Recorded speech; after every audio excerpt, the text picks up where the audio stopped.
first keynote is Colby Holtshouse. Colby is the head of U.S. Maternal Health Business Unit at Organon. Previously, she was a chief operating officer at Alydia Health. That's a company on a mission to make childbirth safer by addressing the maternal morbidity and mortality associated with postpartum hemorrhage. That company entered into an agreement with Merck to be acquired by their intended spinoff, Organon, at the end of Q2 2021, which is where she is now. So as you can see, there's these big companies buy small companies, there are these spinoffs and all these other things happening, which some of you guys are already very, very used to. Colby previously served as Alydia's vice president of marketing, joining the company as the first commercial hire. Alydia, which was previously called Impress, was a Fogarty Innovation company in residence. And as you know, Fogarty Innovation is one of D/D's founding sponsors. Prior to Alydia, Colby was the vice president of marketing and business development at Pelvalon, a women's health startup dedicated to treating women suffering from loss of bowel control. And that company was actually born out of Stanford Biodesign, which is the other two of the founding sponsors of Diversity by Doing. So as you can see, she continues to give back and support both organizations through supporting efforts such as today's speed mentoring sessions, which we deeply value and appreciate. Between full-time roles, Colby has provided strategic commercialization, advisory service, and she said, don't name all of them. So I'm just going to say too many venture-backed companies. She previously held roles in marketing, sales, and finance at Access Closure, Medtronic, and Guidant. And she began her career in investment banking at Deutsche Bank. Wow. Just last year, Colby joined a panel of experts to speak on breaking barriers to innovation for female health. It's evident she has an enduring commitment to tackle the hard problems in healthcare. And so at this time, I'd like to turn it over and welcome Colby.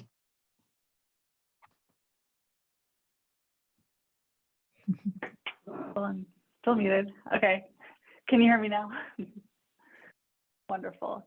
Thank you so much for your kind introduction, Ingrid, and to the whole Diversity by Doing team for inviting me to participate in this. It's really an honor to be here and to talk to this group. I have personally benefited so much during my career from mentoring, both individual mentoring as well as organizations that have put a focus on specific mentoring for women. I think about Guidant as a really early experience where there was a very strong focus on reaching out to groups that have a harder time finding a path. And I've really benefited from that. So I hope that I can help here today a little bit.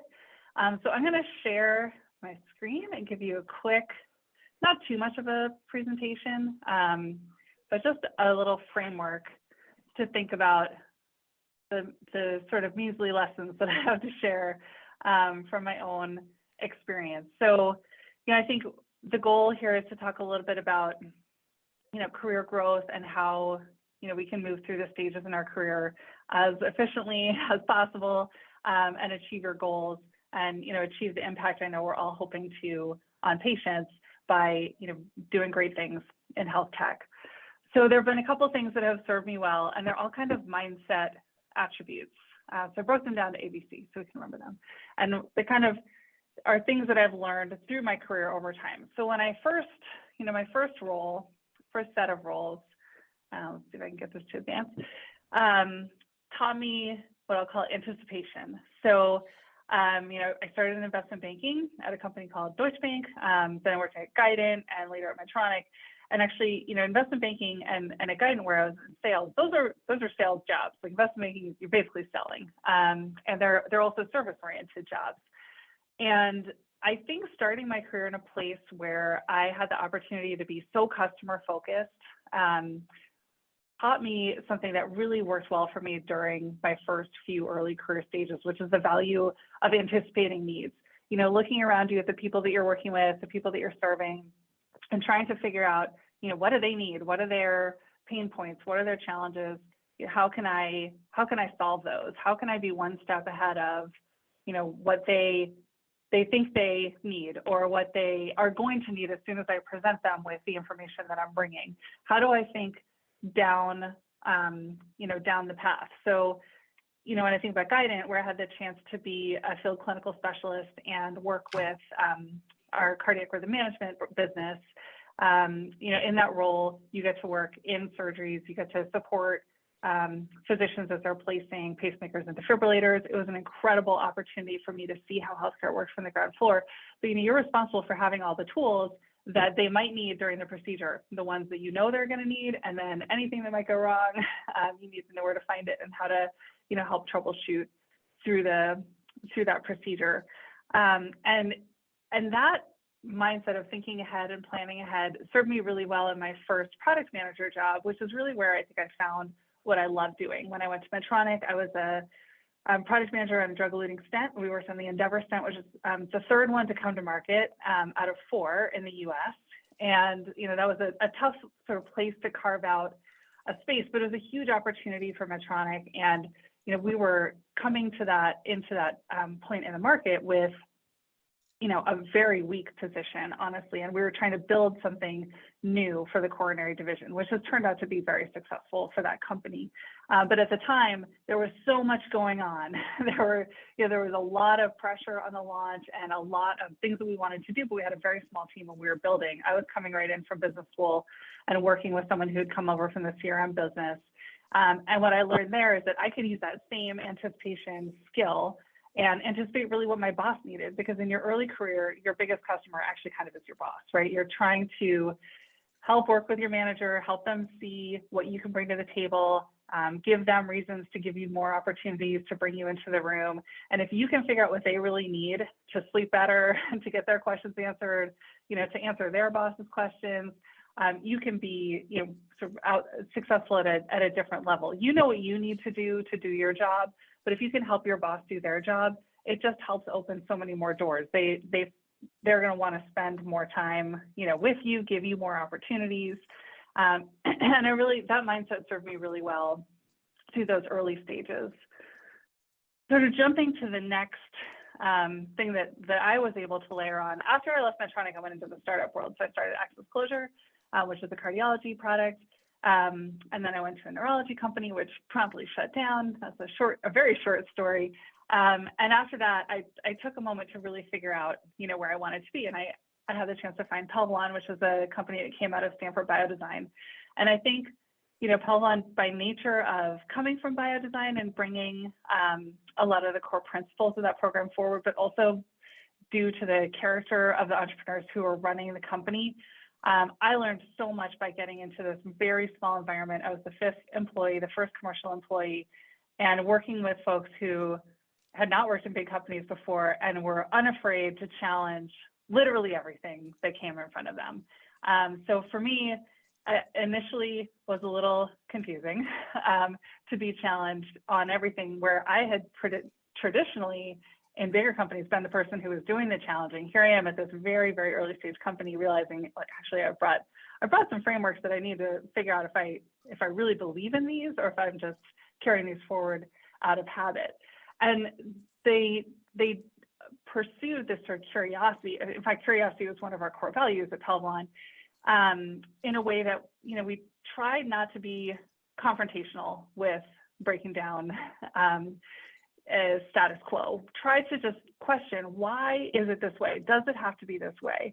And many of the things I think Pelvalon was able to achieve, and even the company has achieved great things since I left. They sold last year to Labrie by truly challenging, the status quo says we have to do our clinical studies in hospitals. Well, we figured out a way to do it right here in our office. To have a physician office style room here in our office so we can rapidly iterate on the product, have a nurse practitioner or a physician come in and work with us and see patients and try these new device designs in an outpatient setting. We also had the opportunity to, really think about what's the best way to deliver durable medical equipment to customers. Is there ways that we can innovate in this space that's traditionally been very challenging? And I think that the ability to persevere through a lot of incredible challenges facing that technology really had to do with this willingness to think creatively and think about every single angle to solve your problem, and really be aware of any biases that you're bringing in or old structures that may or may not serve you. Sometimes you still have to hold on to those things. You can't reject everything, but you can question whether you need to bring it forward or not. And that was a great lesson that I learned from that team, and especially the CEO, who would probably laugh if he heard me saying this, because we had a lot of conversations about how hard this is to do. But I give him credit for helping me to have an even broader and more open mind about, approaching new challenges. So in the most recent phase of my career, my last phase, I really learned the value of caring. And I think we're all in this space because we care about patients, because we want to make a difference. I think there's kind of easier ways to make a buck in the world than to pursue health technology. It just takes a long time. It's highly regulated. It can be hard to raise money. There's just an endless list of challenges. But in the end, we see the impact in such a real way. But working at Alydia honestly took it to a new level for me on a number of fronts. One is the fact that we developed, when I say we, the founders of the company, and I joined about 5 years after the founding, had founded the company looking at low-income opportunities. And we since pivoted and focused for our initial launch on the United States. But that core mission of trying to solve a global problem, which is postpartum hemorrhage, is something that we talk about all the time in our daily lives. And that has attracted a group of people who care so much about the problem. It's a very mission-driven organization. And in the end, making the decision to sell the company to Organon and to stick with Organon now for a year following the transition, and still here, still working on the JADA system, which is our product for postpartum hemorrhage, comes down to the fact that Organon is also a company that truly deeply cares about its mission of improving health for women. And I have found a sort of new level of enthusiasm about the work I'm doing based on being in this team of people who are, universally so mission driven.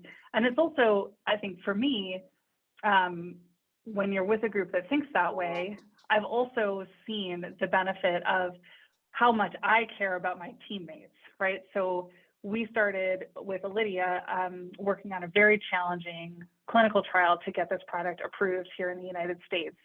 And there were some challenges that I wasn't sure we could overcome, to be honest. There were moments where I didn't think the company was going to make it. I didn't think we could ever enroll the trial successfully. But we had such a strong culture within the company of looking at each other and saying, okay, well, we all fully believe that this needs to come to market and we've got to do the work to make it happen. And we were able to, I think, achieve things and think creatively in a way that we might not have done if we hadn't all truly cared so much. And then finally, as I'm at this stage of my career where now I manage large teams, I sometimes feel like I don't do as much. I just try to solve problems and clear obstacles. I'm still busy, but it's a different kind of busy. I'm able to do all those pieces because I'm bringing my sort of caring muscle. You look at all these different individuals who are bringing you their challenges, and because I really care about the individuals in the company, I care about the goals that we're going after, I'm able to sort of push through the challenges. And when I think back, it's this sort of stack of mindsets, thinking always about your customer, anticipating what they need, bringing a curiosity about the best way to get it done, not being afraid to, challenge the traditional ways of doing it, and always doing it with your heart. This has led me to where I am today. I hope some part of this helps you all as well. I'm certainly looking forward to the rest of our conversation and the chance to meet you all individually.